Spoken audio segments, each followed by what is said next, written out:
And while I was in Cuba was when the United States bombed and attacked Venezuela and kidnapped its president.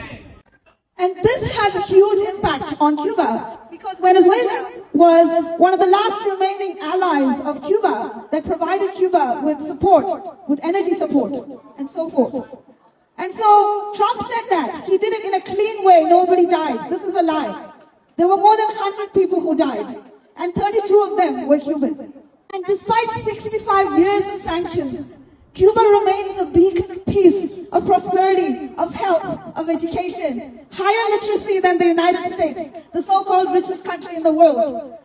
A life expectancy at par or slightly higher than the richest country in the world. They have shown that putting the needs of the people first, before the needs of the profits of the capitalist class, can be successful.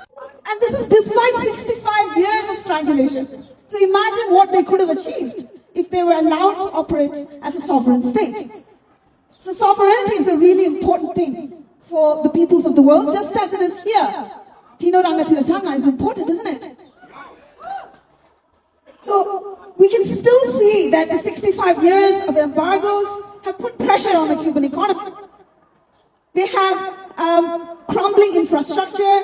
The housing there is slowly disintegrating. And in some places it reminded me of Gaza, because what is happening in Cuba is a slow strangulation, and what we saw in Gaza was a rapid strangulation, destruction. But I did arrive in Cuba from Vancouver in Canada. You know, I avoided the United States for, reasons I don't have to explain to you. And when I was in Vancouver, I was walking through the streets of one of the richest cities in settler colonial Canada, and I was seeing homeless people collapsing in sub-zero temperatures on the streets there. People were just walking by as if this was normal.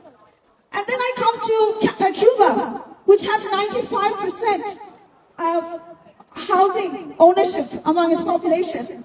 Not even anywhere close to the levels of homelessness I saw in Canada, in Cuba. So it's really remarkable. So when I was in Cuba, I was at the University of Havana for a conference, and one of the keynotes was by Palestinian students who are studying medicine in Cuba.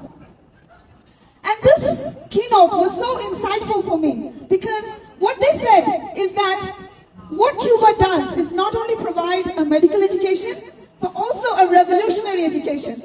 That they become doctors at the forefront of, resisting empire, supporting the oppressed against imperialism. And we watched a film together. It was called From Gaza to Cuba. And it moved most of the conference attendees to tears. I rose up after that film and I said, this was such a powerful film because it shows the connected nature of our struggle in Cuba, in Palestine, in Iraq, the imperialist strangulation of Iran, Venezuela. This is all the same struggle. And this student, Murid Abu Khadir, got up and told me, yes, this is true. The people of Palestine are being strangulated because of Palestine's important position, geopolitical location in a resource-rich region. Whereas Cuba is not as resource-rich as the Middle East, but Cuba represents an idea with which we can defeat imperialism.